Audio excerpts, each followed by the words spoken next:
Hello and welcome to a brand new Arseblog Arsecast right here on arseblog.com. How are you? Hope you're well. Thank you for being here as always. The new season, folks, well, it's upon us because the Community Shield, as opposed to the Community Shield, is taking place tomorrow, Saturday, and that is seen as the traditional season curtain raiser, if you like. Arsenal versus Liverpool, FA Cup winners against the title winners. So, you know, it's here, and it doesn't feel like last season ended more than about 3 seconds ago. Mikel Arteta was asked today at his press conference, I'm recording Thursday, obviously, he was asked, what's the match fitness like? What's the match sharpness like? And he said... well, we had 2 training sessions, so... Which just about tells you what we're going to be like tomorrow. And really, it tells you how seriously we should take this game, because the preparations that we're putting in place for the new season, which starts on September 12th, we're going to have the Community Shield this weekend. There are internationals next week. So in terms of getting players fit, getting players ready, dealing with players coming back from holidays and having to quarantine and everything else, this is going to be a really weird, difficult start to the new season. And even though it feels like we kind of wiped the slate clean a bit in terms of how we ended last one, the weirdness and the surrealness and the strangeness just continues going into this season. So whatever happens at Wembley tomorrow, I think we have to frame it in this particular context. If we win, great. If we don't win, if we make mistakes, if the fitness isn't great, if we end up getting beaten, I think it's wise just to take some distance from this game and not lose our reason. The manager and his staff have got a really difficult job to do for the important games that are coming up, which start on September 12th, as I said, against Fulham away from home. That's the one that we've got to be really concerned about, not tomorrow, not the Community Shield. It feels like an imposition, if you like, but part of the reason we're playing in that, or in fact the only reason we're playing in that, is because we ended last season with success and with the FA Cup win. So that's the price of success. It is the football equivalent of becoming a movie star and having the paparazzi chase you as soon as you try and go anywhere. Or something like that. Anyway, let's not worry about crap analogies or metaphors or whatever it might be. A little bit later on, I'll be talking to James about some of the things that Mikel Arteta spoke about at his press conference. Some interesting stuff. He talked about Matteo Guendouzi. He talked about Ainsley Maitland-Niles and his future. There was talk of Dani Ceballos. There was talk of, preparing the players for the new season, etc., etc. He was also asked about Gabriel from Lille and his arrival, which we all kind of assumed was imminent, but it doesn't seem as if everything is quite done yet. This is what he had to say about the transfer at his press conference. Regarding Gabriel, we cannot announce anything yet. The deal is not finalized. You all know that is a player that we're following for a long time, and hopefully we can get it done. Hi, Mikel. You mentioned Gabriel there. Is everything okay with that deal? Well, everything is okay when both parties sign the clubs and the players agree the terms and he goes through the medical.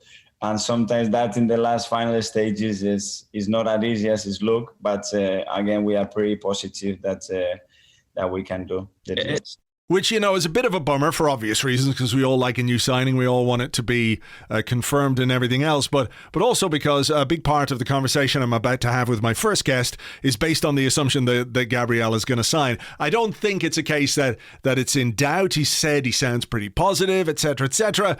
But I thought maybe by the time this went out, it might have all been announced. But it hasn't been. Something worth bearing in mind when you listen to this conversation about Gabriel, about William Saliba, about Nicolas Pepe, and much more. I'm delighted to welcome back to the show France-based football writer, broadcaster and author. It's Matt Spiro. Hi, Matt. Hi, Andrew. Can we start by talking a little bit first about the new Ligue season, which is encountering some issues because of COVID-19, and I think with talk of fans being allowed back in stadiums in England starting hopefully in October, that's when Arsenal certainly have got earmarked for a limited number of fans to get back into the stadiums.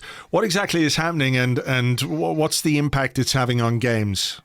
Yeah, there has been quite a big impact. I'd start by saying that in general, my feeling I haven't been back to the UK, but my family are over there. I feel like in France, things are very relaxed just in general. They're bringing in stricter measures now, but I kind of feel like in France in June, the virus had pretty much gone and everybody just started getting on with life a little bit as normal, and that was premature.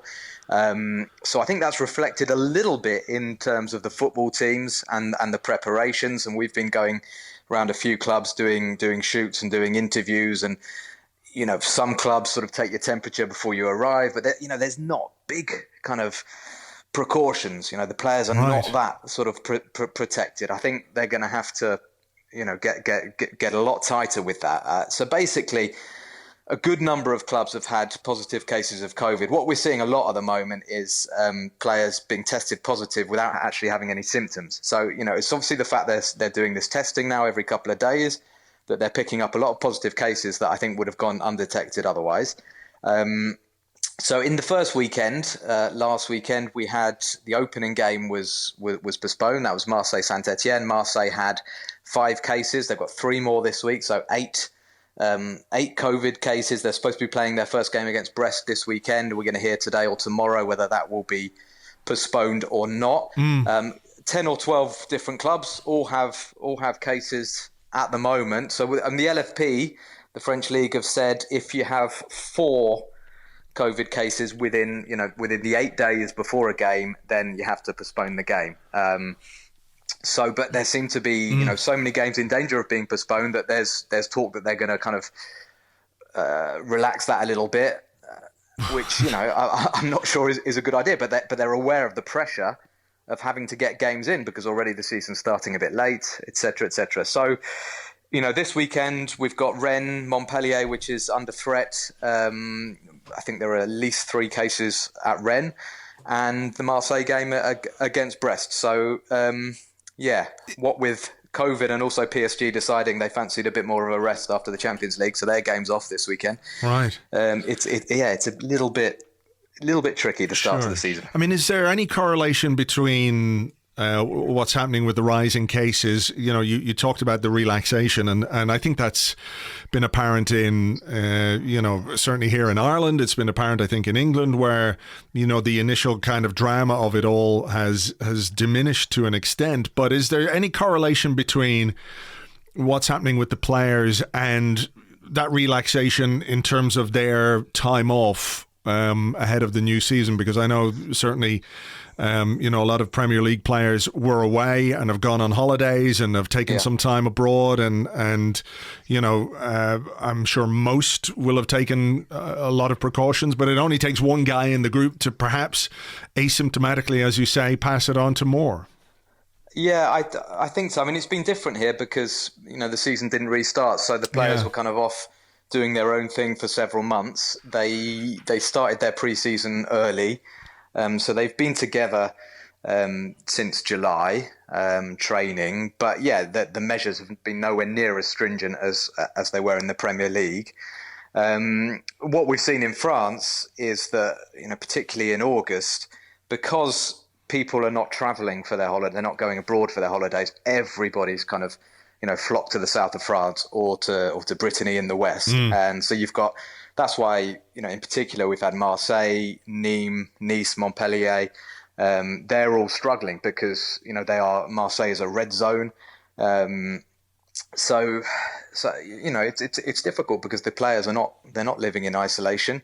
The virus is very, very active at the moment. And, I'm not a medical expert, but there does seem to be an awful lot of cases where players are not getting symptoms. So when they say we've got 5,000 new cases in France today, they're the ones being tested. So you just wonder what the real figure is, because it's obviously going around a big chunk of the population. Yeah, so it's community transmission. And are there plans in France to let fans back in stadiums yet, or is there? Yes, no, fans are back. Well, basically we've got 5,000 is the limit. So we've got 5,000 fans in the stadiums. And again, it's personally, I just think it's kind of, not necessarily coherent with everything else that's going on.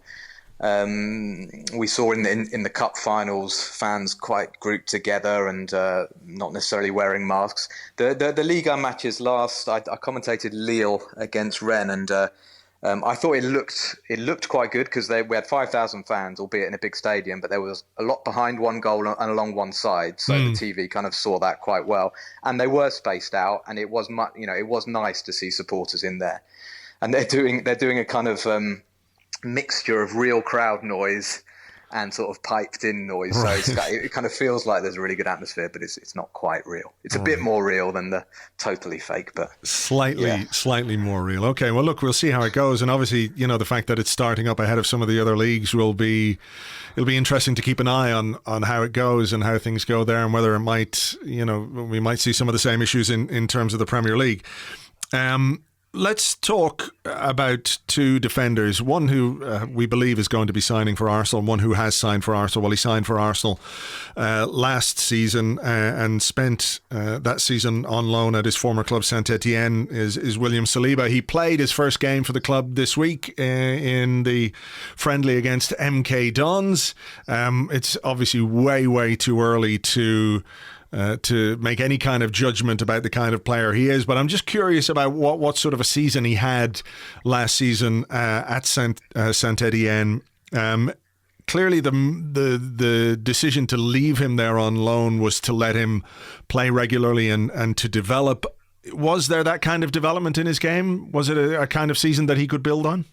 Yeah, I saw a photo of him from that friendly. I think that might have been the biggest pair of shorts an Arsenal player has ever had. I mean, he's a big boy, and those shorts were huge.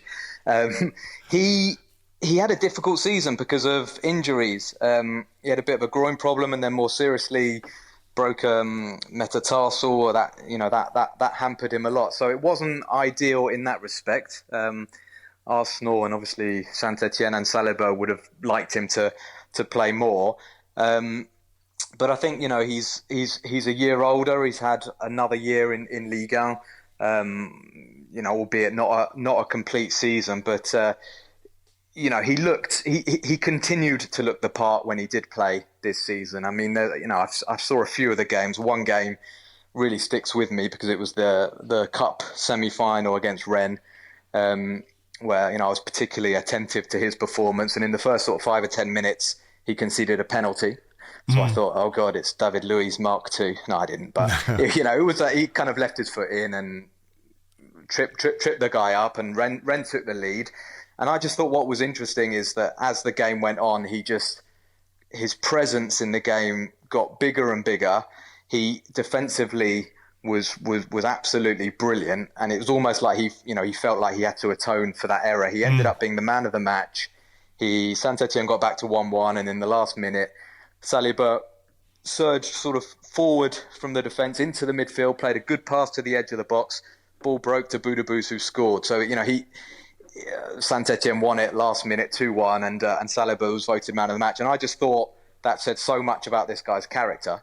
Massive game for him, concedes a penalty early on, and he was really impressive, and I think that is what we're getting. I think Arsenal, if Gabriel comes as well, I think we're getting two proper defenders, and I'd say that with more confidence about Saliba than with Gabriel. I've got no reason to think Gabriel would be a poor signing. It's just that I haven't seen quite as much of him, and he's not a guy who has stood out as much as Saliba. Saliba, I remember making his debut at 17, and he was a boy, and he already looked very much like a man who was just totally at home at that level. And it did make me think, and I'm not, it's really easy and unhelpful to make comparisons, but I commentated Raphael Varane when he was 17 playing for Lens, and I had that exact same feeling that you don't quite believe the guy's age, and you think, well, this is clearly a special player. Well, that's certainly promising. Not that you're heaping more expectation and pressure on him among the Arsenal fan base, but no, it's a nice bit of insight there. I mean, when we talk about his game and what he might bring to Arsenal and the kind of player that he is, I think we can look at, central defenders these days. I guess everyone's looking for their own Virgil van Dijk, if you like, the physical presence, the speed, the agility, the ability to turn, the ability to play. You've got to be this kind of all-in-one package now to be the kind of centre-half everybody wants. And Saliba seems to tick a lot of those boxes. Are there aspects of his game that you think, in the very short term, Mikel Arteta is going to look at and look to improve? I mean, one of the things, and it could just be a case that this is the first game he's played in X amount of time and the first game of pre-season, and everyone's a little bit rusty, but one of the things that struck me when I was watching him against MK Dons, his passing was very good, and that's a positive thing. His first touch sometimes was a little bit on the heavy side. And I don't know if that's an aspect of his game that needs work, or if it's just simply a case that this is the first game that he's played since the last time he played for Saint Etienne, and we're now in August, and pre-season is just beginning, etc., etc.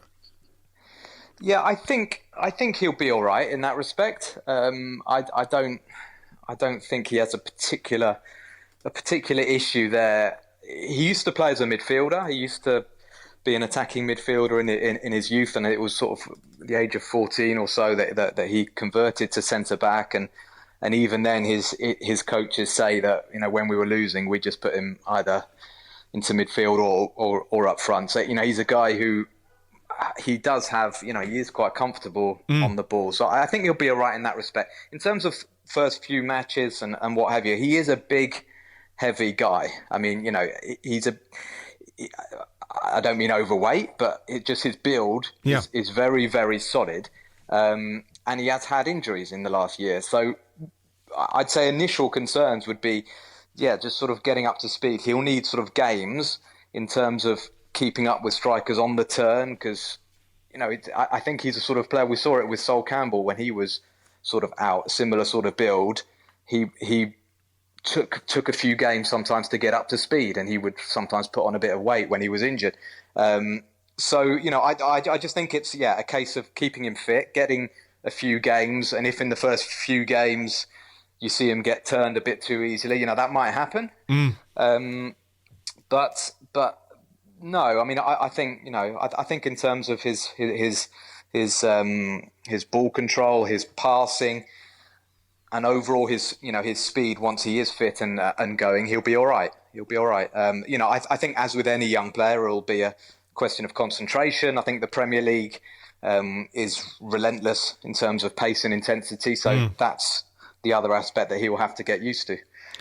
Mikel Arteta has spoken a little bit about expectation levels, and when you make a £28 million central defensive signing, and this is a year ago when Arsenal made this, of course, there is a measure of expectation that comes with the price tag itself. And at 18 years of age, as he was then, to pay that amount of money to secure his future, to pay the money and leave him there because you want the player that badly, also does that. But from what you're saying, I mean, look, I think everybody listening to this can understand that a 19-year-old coming to the Premier League, to English football, may take more than a season perhaps to really find his feet and to develop. 20 is still very young for a centre-half. 24 sometimes can be considered young for a centre-half, considering how much learning there is to do in that position. But from what you're saying, and from some of the things that you've seen from him, the pressure or the character that he has, he'll be able to cope with that well enough, do you think? Yeah, I do. I think so. I think there are a few things he's got on his side that would be, he's coming in effectively not to replace Tony Adams or Sol Campbell. He's coming in to replace Mustafi or Rob Holding or what have you. So I just think Arsenal fans at the moment are, they know what's happened in the last few years. They're clever enough. They're patient, or I think they will be patient, because they know this is a guy who could become a very important Arsenal player for years to come. So I think there'll be a certain amount of indulgence if he does make a few early mistakes. I mean, they don't want him to look like a sort of a clown out there, but I don't think that's the case. And I think I think he is a very accomplished defender. And in terms of his temperament, he's just taken so many giant strides already.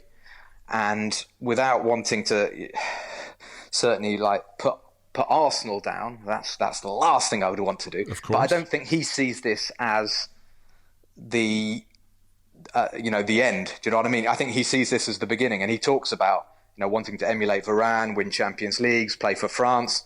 So this is a step. I'm not saying it's a stepping stone, because we all hope that he'll help Arsenal get back to the top, and there'll be no need to go anywhere else in his career. But I don't think he'll be looking at this as like a really, really daunting. He'll be looking at it as a very exciting challenge. I don't think he'll be daunted by it. Okay, well, that's positive, and I think it's good sometimes if the pressure works both ways, if you like, in terms of what a player might expect from his career at a club, and if the club can respond to that and give the players what they want. I mean, there's something similar going on obviously with Aubameyang to an extent, in terms of convincing him in the final stages of his career that his sporting ambitions can be realised with Arsenal, and from what we hear, somebody has done that. Obviously there's a financial element to it as well, but there's an element of belief in what Arteta can do and how he can rebuild things, and part of that, I suppose, is fixing gaps and bringing in a young central defender who can be part of the future is an interesting aspect of it. I think the other interesting aspect of what's going on is the links to Gabriel from Lille. It's sort of strange in a way, isn't it, that Arsenal are bringing in a left-footed central defender just months after already bringing in another left-footed central defender in Pablo Mari, who joined from Flamengo on loan in January. His move was made official during the summer. But talk to us a little bit about Gabriel and what kind of a player he is and how he's made a breakthrough at Lille, because he arrived from Brazil to their B team. He had some spells out on loan. So how did those go for him, and how did his path to his breakthrough season at Lille come about? Yeah, well, I mean, just as an aside, pretty much everybody that Lille have signed since Luis Campos has been in charge, and it's been 3 seasons now, has paid off in an incredible way. So you're saying it's a massive sort of vote of confidence that bring Luis Campos to Arsenal. Is that what you're saying? Well, it wouldn't be a bad idea. It wouldn't be a bad idea. Sadly, he's Jose Mourinho's best mate, so I'm not sure he's going to join Arsenal. But so they brought him in. Apparently, he had 2 or 3 months at the club as a 19-year-old at Lille, and had a long chat with Luis Campos, and it was decided that he would benefit from going out on loan. So he moved to a second division side, Troyes, played a bit there, didn't play a huge amount, moved to Dynamo Zagreb for another 6 months, and by all accounts that was much more successful, and he helped them to win the double, and I think that was a very positive move for him. And then so it was the 2018-19 season that he got his break. This was a great season for Lille, where they had a chap called Nicolas Pepe who was rattling in the goals every weekend. And he and Gabriel struck up a really good understanding with Jose Font, who had just joined the club. And he's also turned out to be a good signing. So he joined at 34. He'd been in China. We all thought, not sure about that. But Font has really sort of stabilised the defence. And Gabriel has benefited from having his experience alongside him. So he, second half of that season, he helped them finish second, get into the Champions League. And then last season was his first kind of full season as a Lille starter. And he's just been really, really solid, really consistent. Played in the Champions League. Lille generally struggled. They were with Chelsea, Ajax and Valencia. They finished bottom of the group. He did okay. A young man who is, in some respects, like Saliba in that he's 6'3", Saliba 6'4". He's very good in the air. He's a good passer as well, but like Saliba, he's a young man, and he's had one season, one full season in Ligue 1. So I was a bit surprised as well when I heard the links. I thought, well, hang on, they just signed Pablo Mari. What's the thinking here? But I guess the thinking is they're going to try and offload a few centre backs. And yeah, like I said at the start, Andrew, I think Gabriel is a proper defender. He's no nonsense. He's strong in the tackle. He's strong in the air. He's probably not the quickest. I'm not saying he's really slow, but he's probably not the quickest. You probably need somebody with a bit of pace alongside him. No, I think they're signing two guys who are very good, strong, big defenders who are going to be certainly help Arsenal in the air at the back. Yeah, and I think looking forward, it could be a good partnership. I wouldn't necessarily see Saliba and Gabriel starting in a back four, because I think that's probably too big a gamble. You never know, but possibly in a back five with David Luiz. Well, yeah, that's what I was going to ask you, because obviously the physical size, the presence that Arsenal sometimes have lacked defensively is in some ways offset by these two guys. Gabriel is 6'3". I think Saliba is 6'4". Pablo Mari is 6'4", whatever he might be. So in terms of the players that they brought in, there's a difference between the 6'1" guys like Luiz, Socrates. Mustafi is I think about 5'11". So and he's very good in the air, in fairness to him. But in terms of physical presence, these guys can really add something. But I was just wondering, in both of those cases, Saliba and Gabriel, how accustomed are they to playing in a back three with somebody like Luiz, in the middle, and they're playing in that slightly different position? You have a slightly different role as a central defender in a three than as part of a two. Yeah, I mean, Gabriel has, as far as I can recall, has only played in a back four at Lille. It's always been Jose Font and Gabriel. They've played a flat back four under Christophe Galtier. So slight question mark there. Like I say, though, his distribution is good. I don't see why he wouldn't be able to adapt to playing on the left side of a three. Saliba has played both. Saliba has played on the right side of a back three or back five, if you like. I personally, I think I prefer him in a back four. He's played very well alongside Loic Perrin, a little bit like Gabriel with Font. Loic Perrin is, Saint-Etienne's stalwart captain, 35 years of age, just retired now. But that was a really important sort of player for William Saliba to learn alongside. And Loic Perrin has sort of talked glowingly of Saliba, saying he really listens and he really wants advice. And they formed a great partnership. So Saint-Etienne sort of have alternated between the back five and back four, and Saliba, he's been fine in both of those scenarios. Yeah. Okay. Just finally, we could talk very quickly about Nicolas Pepe. And when he signed, we spoke on this podcast, and you were very excited about what he might be able to do. And I think there were signs this season that as it developed and as it progressed, Pepe was feeling a lot more comfortable at Arsenal. He certainly understood what was needed and wanted from him as the season went on. I don't think he was helped, obviously, by the turmoil at Arsenal under Unai Emery, and then the change to Freddie Ljungberg and Mikel Arteta coming in, and it just being one of the craziest seasons that anyone can remember from an Arsenal point of view. All the other challenges you face as a new player coming to a new country with all that other stuff on top of it, it does make it a little bit difficult. But I think what a point you made was that it was his second season at Lille which really saw him kick on. So I'm not putting you on the spot here and putting this all down to you, but do you feel like he is the kind of player who may need some time to settle at a club, and in his second season with Arsenal we could and should expect more from him? Yeah, do you think our signings from Lille are getting better? Because we've done Pascal Sigon, Gervinho, Nicolas Pepe. So it's on an upward curve, I think. Hopefully, fingers crossed.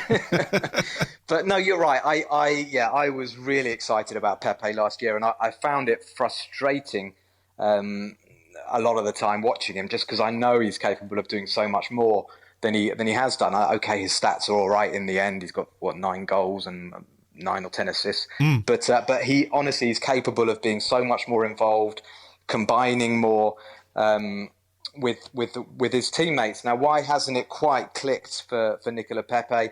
I think there are different factors. some coming from the team and the way the team is set up. Pepe is at his best when the ball is in front of him, when the game is in front of him, when he's got space to run into.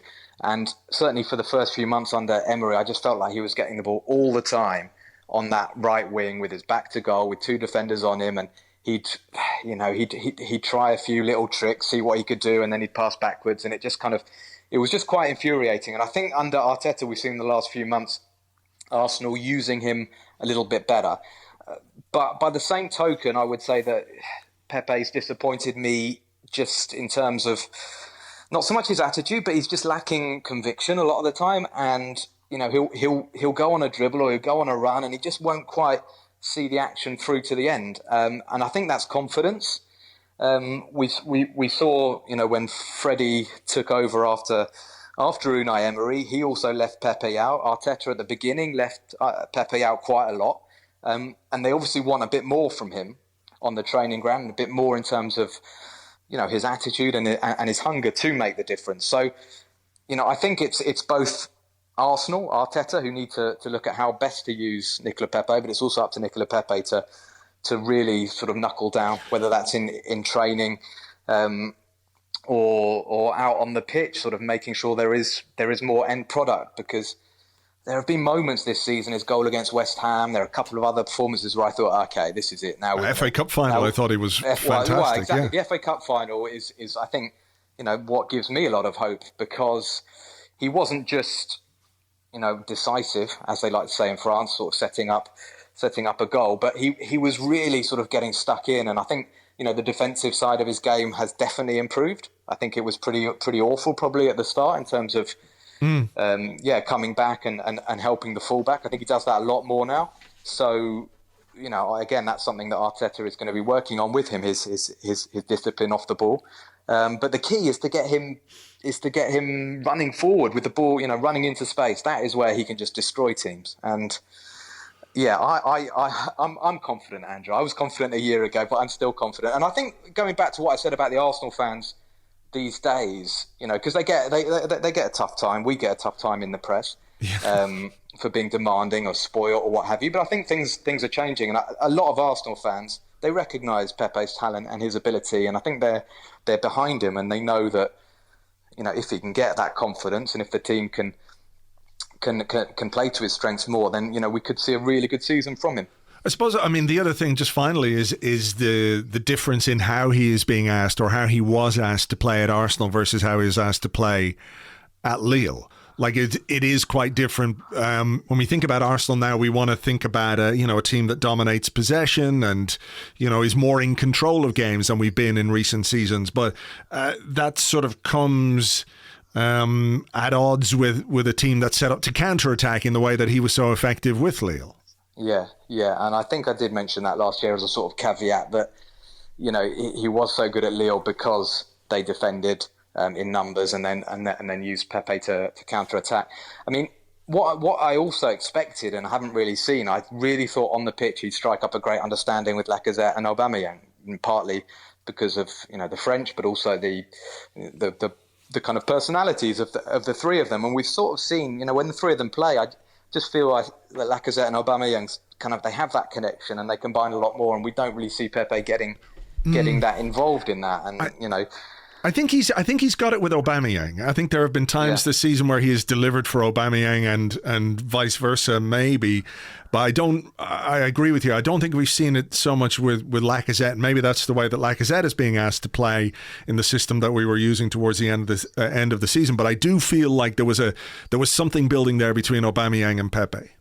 Yeah, and the other thing, there were a few performances where Maitland-Niles played right back, and I thought Pepe looked like a slightly different player, a better player, because Maitland-Niles, he's got his flaws and often his crossing's not great, but he was, he'd bomb up beyond Pepe, and that then opens up the space for Pepe to cut inside, to combine with him, and hopefully Hector Bellerin can, be fit and get back to his top level, so he can start overlapping a bit more, because I think Pepe benefits as well from having that sort of possibility to combine with the right back, but you're right. With playing against very tight grouped defense, packed defenses is not.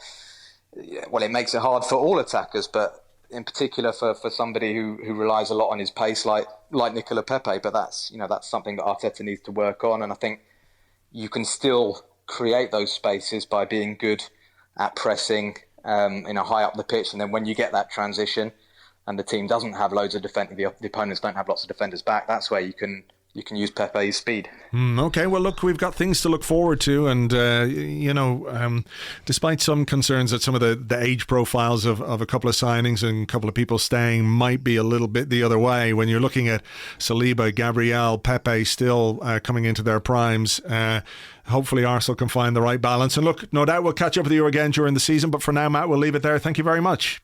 Good stuff. Thank you, Andrew.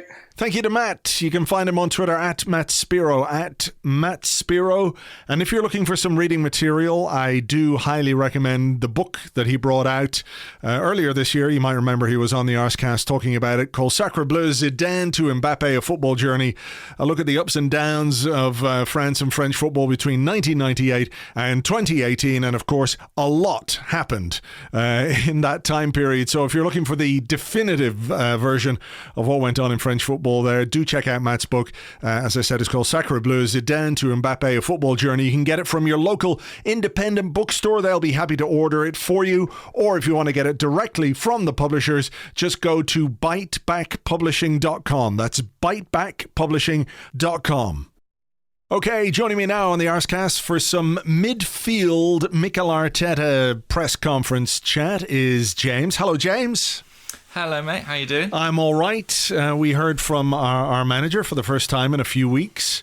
It seems quick after the end of last season, but here we are. We're ready to go again. Community Shield on Saturday against Liverpool. But there were some interesting bits and pieces from this press conference. Look, he talked about a lot of stuff, which is already out there. There'll be more stuff coming out over the weekend, of course, with some of the embargoed material.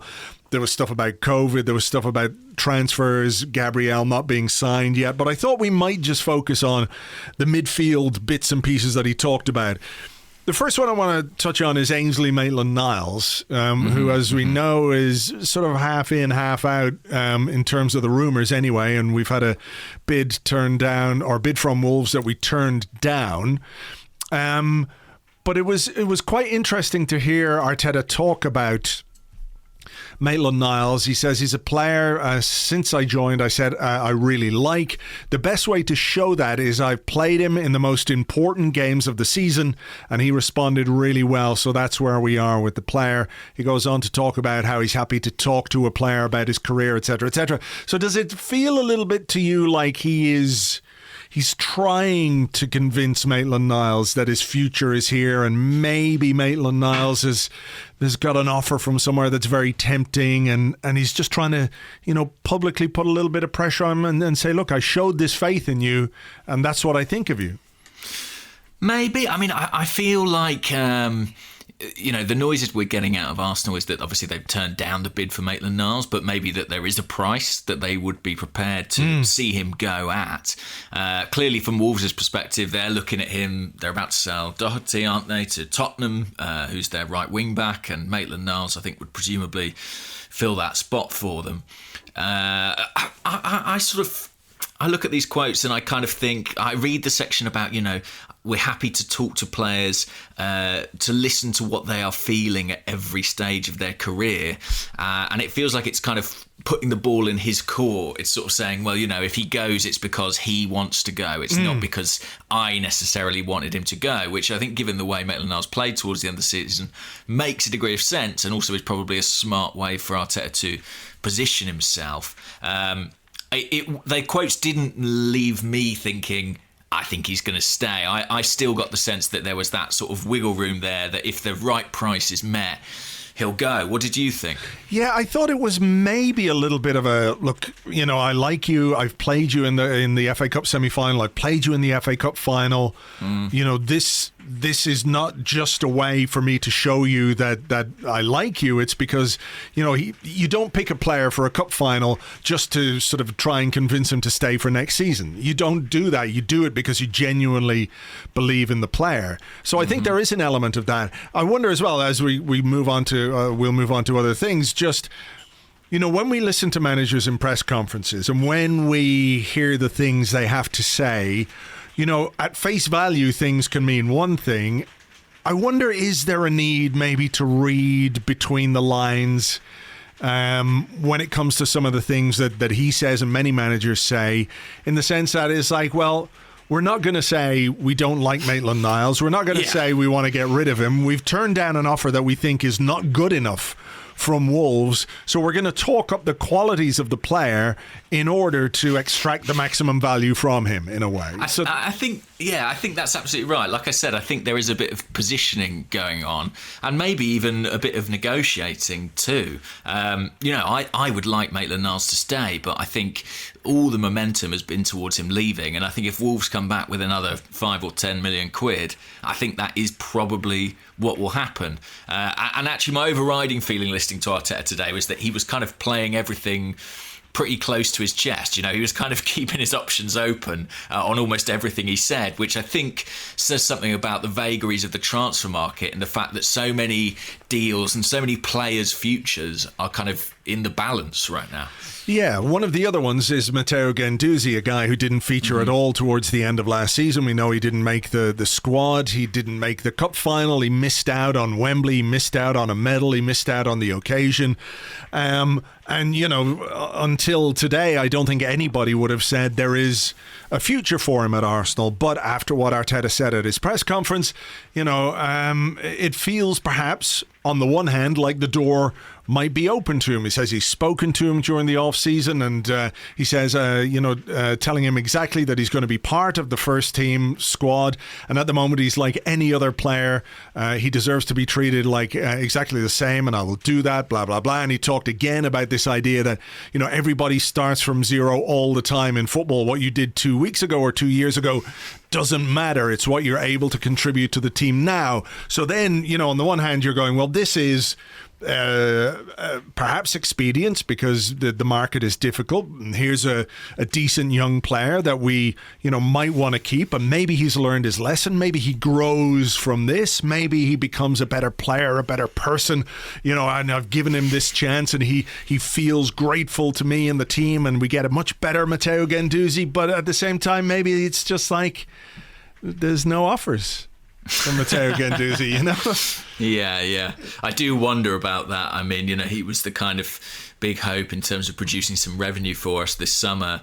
And the only real transfer stories that we've heard about Matteo Guendouzi have involved Arsenal offering him out in swap deals, none of which have kind of been deemed acceptable. So I think there may be an element of that. I mean, there's a number of midfield players, and you can count Maitland-Niles among them potentially in that central area of the park. And I think it's inevitable that some will go, but not all will go. And I think Arteta probably has to guard himself so that if he's left with one, he's not publicly said we've absolutely no use to him. I mean, I don't fully buy his thing of, what you did 2 weeks ago didn't matter. I mean, it didn't feel like that in May, did it? Or in June, sorry. When we came back from, and Guendouzi was very much kind of out after the Brighton game. It is pretty remarkable turnaround from Arteta. But maybe, again, there's a bit of positioning. Maybe there's that thing of, well, we're not getting the offers we want because everybody knows we want to get rid of him. If we open the door to him making a comeback, or even if we give him a bit of playing time, put him in the shop window, it might drum up some more interest or get it more to the level that we deem acceptable. I mean, I'd love to believe that there's going to be this great big turnaround and Guendouzi's learnt his lesson, but it felt so far gone that I'm a little bit sceptical about that possibility. Yeah, I am too, to be honest. Unless they've had like a really open, frank conversation about what happened and why it happened and everything else, and there has been some sort of rapprochement on the part of Guendouzi because, he was basically excluded. He was not even in the squad. He wasn't training with the team. He was nowhere when we played the cup final. You know, things like that do indicate that a player's future at a club is very much in the balance, would be a polite, diplomatic way of putting it, you know. He's also, I think, 2 years away from his contract's expiry. So, yeah, you know, in an ideal world, if you're considering keeping him, you want him to sign an extension. Well, it feels very difficult for that to be agreed at the time being. So this really is the time, I think, if you're considering selling Guendouzi, to do it. But it is just interesting, isn't it? I mean, I've sort of felt for a while that Arsenal bringing in another player beyond Gabriel, which we assume is going to get over the line sometime soon, not as soon as people would like, it seems, but soon nonetheless, that Arsenal will have to move somebody out in order to do that. And maybe that's not quite as easy as we hoped it might be, you know, with the climate being what it is. Do you feel a little bit like, you know, because of the amount of players who are potentially departures, right? Yeah. The amount of players who potentially could leave the club, that every time there's a story about one of them, we sort of believe instantly that, well, that's it. That's the end for him. There are going to be players who are linked strongly with moves away from the club. There are going to be players who we would have been willing to sell if the right offer came in, who stay. That's and who are going to have to be part of the team next season. So in some ways, it's really easy, isn't it, when you hear about X player is linked with X club, and if you're okay with that, you're sort of like, well, that's it. I've washed my hands of that guy. Let's get rid of him. And then it's sort of like, oh, God, we have to keep him? What's that? You know, that kind of way.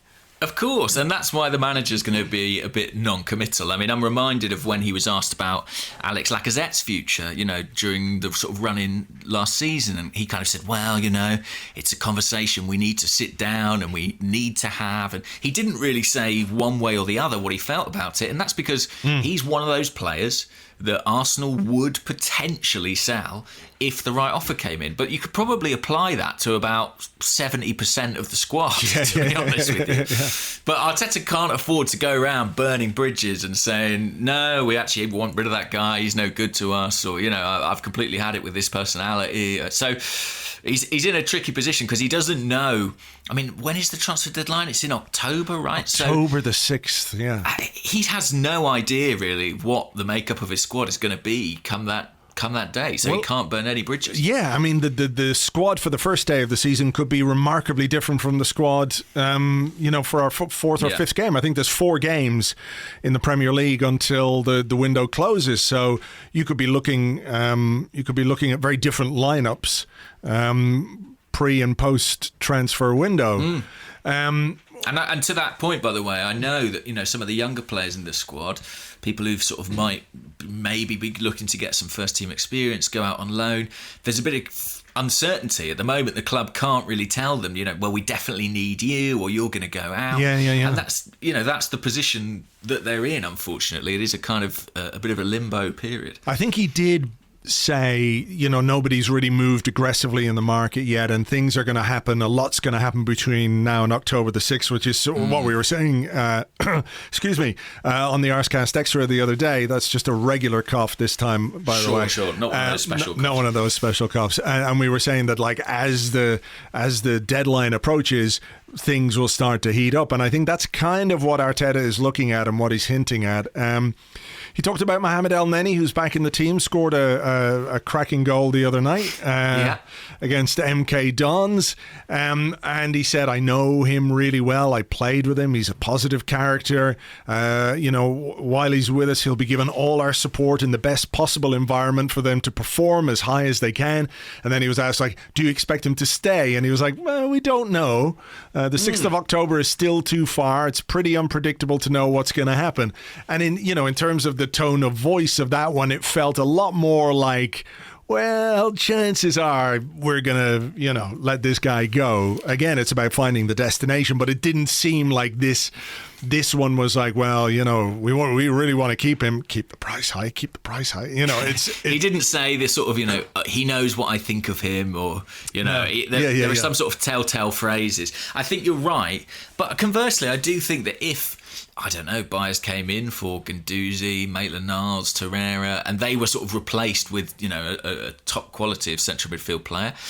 It's not impossible for me to foresee a scenario where Elneny is around as a kind of backup. I mean, I really do think it's kind of that fluid at the moment, and it just depends who stays and who goes. I mean, Elneny, we know his limitations for sure, but I think some of his weaknesses are a bit overstated. I think he's kind of very much a kind of 6, 7 out of 10 player, and he's never better than that, but he's only rarely worse. Yeah, you know, I think that's fair. I mean, in terms of what you get from him, there's an element of reliability. I mean, it's not brilliant, is it? You know, it's like driving at 50 miles an hour to get somewhere, and no higher or no lower than 50 miles an hour the whole time, you know. Sometimes that's very handy. Other times you're not going to be able to get yourself out of trouble. But there is that. I mean, he does have a contract until 2022 as well. So, you know, those are things that we might have to deal with when it comes to him. And I think you're right. Like, it's not beyond the realms of possibility that if we sell Guendouzi, if we sell Torreira, and if we bring in, you know, a top midfielder, if you like, that might preclude other purchases in that area of the pitch, you know? So you might have to rely on an Elneny to give you a bit of depth alongside Xhaka, alongside Joe Willock, or whoever else might be in there. So one to keep an eye on. The other one was Dani Ceballos, where he said, let me just get up what he said about Ceballos here. We have some talks. Dani knows what I think about him. He was pretty clear with me as well that his intention is to remain with us, but obviously Real Madrid are involved, and we don't yet know what they want to do with the player. And he says, you know, he's a player we're interested in because we saw in the last few months what he's capable of bringing to us. Now, while that happened, or just after that happened, there's a story in El Mundo Deportivo, which I think you have to take with a pinch of salt, that he wants and has made clear to Real Madrid that he wants to play for Real Betis next season. Now, he is a fan. He's from Sevilla, or down that way anyway, and he is a fan of Real Betis. So, yeah, I wonder if that's, again, a little bit of positioning on behalf of Real Madrid to push Arsenal into making a move. I feel like he would probably have a better paid season at Arsenal than he might do at Real Madrid. Although I wonder if Betis... I guess that doesn't make sense, actually, given that Real Madrid would have to cover his wages one way or the other. So, well, I think it will be better for Real Madrid, shall we say, if Arsenal are the club who take him, because I think Arsenal, you would think, would be able to make a greater contribution towards his salary than Betis, although that's the way I wanted to put it. Yeah, thank you. The reports in Spain were saying that Arsenal had sort of offered, I think, to cover 50% of his salary. I think Madrid would probably be looking for more than that, but I mean, it would be almost a turnaround of sort of Guendouzi levels for Zinedine Zidane to decide he actually really likes Dani Ceballos and he's going to use him. I don't necessarily foresee it. I think he really was excellent in sort of the run-in last season, and I think if we can get him back, it's actually at this stage, at this point in time, a relatively cost-effective way to get in a quality midfield player. I know it doesn't solve the sort of long-term issue, and you know, Arsenal probably would have to think about how they could eventually make the commitment required to buy him. The better he plays, the more expensive he gets, I suppose. Well, there's the gamble, isn't it? That if you put a purchase clause in the deal, which is, you know, reasonable on both sides, if he plays poorly and doesn't have a good season, and we're not obliged to buy him, that works. And if he plays well and we can get him for what seems like a reasonable fee, maybe that might be a way of doing it. I mean, Real Madrid need money, that's for sure. I mean, I hope that one happens, and I think, I mean, the only worry is, you know, how long might it take to happen? You know, it could be October, like we say, before we get him. And you know, we're talking about a lot of central midfield players here, and I think we're all sort of looking at the team this season and potentially switching to 3 in midfield rather than 2. But when we played the friendly in midweek against MK Dons, it was the back 3. And I just think, given all the question marks over that part of the pitch, I'm not sure we're ready, really, to kind of move to a midfield 3. I'm not sure we have the personnel yet necessarily in place. So no. It's a huge area of the team with a lot of question marks over it that need addressing, and as much as I'm enthused by the signing of Gabriel, and I can kind of get on board with the idea of Willian, and I'm looking forward to Pierre-Emerick Aubameyang hopefully signing his contract. That is a massive, massive concern, isn't it? The middle of the park. Yeah, it's the big area. It's the biggest issue that we have to solve. We've got too many numbers at centre half, but plenty of options. Fullbacks are pretty well sorted. We've got a great striker, really solid international backup, if you like, in Lacazette. We've got Nicolas Pepe, we've got Willian, we've got Martinelli, we've got Saka. So there's a lot going on in that area of the pitch. So it is the midfield, and I think for me it's the technical quality and the technical security of the players that we bring in that might dictate how we play. That there aren't any stories about Lucas Torreira beyond some vague ones that Fiorentina might be interested again. So again, he's one of those where I think if we sell him, it'll be fine, and if we keep him, I think they'll also be fine with that, because he's a decent player and could work well. But you're right, I think this is, over the coming weeks anyway, the biggest area that Arsenal have to sort out. So we'll wait and see. We'll wait and see indeed. All right. We'll leave it there. We'll talk on Monday, of course, after the Community Shield taking place tomorrow at Wembley.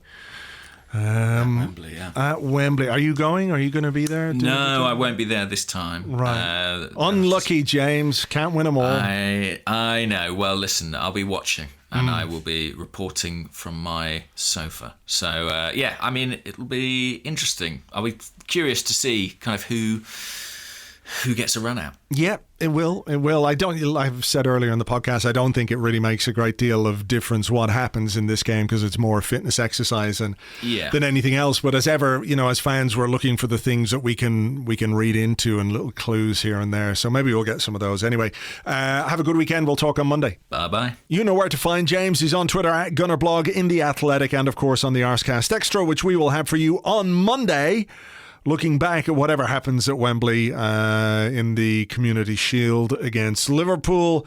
Thank you, as ever, for being here, for subscribing, for listening, for sharing, for all the feedback, all the comments, and everything else. If you want to get involved in our Patreon, you can do that. Patreon.com/Arseblog, Discord chat server, fantasy football this season as well, in which you can win cash prizes and Arsenal shirts.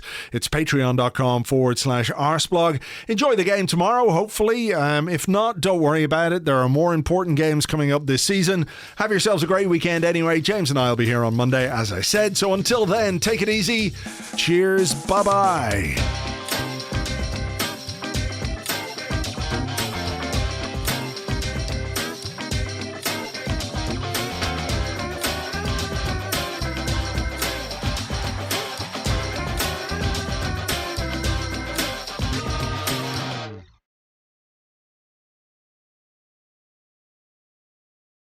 Mikel, it's been a big week in the world of football, and all eyes are on Barcelona, of course. What's going on there with Lionel Messi?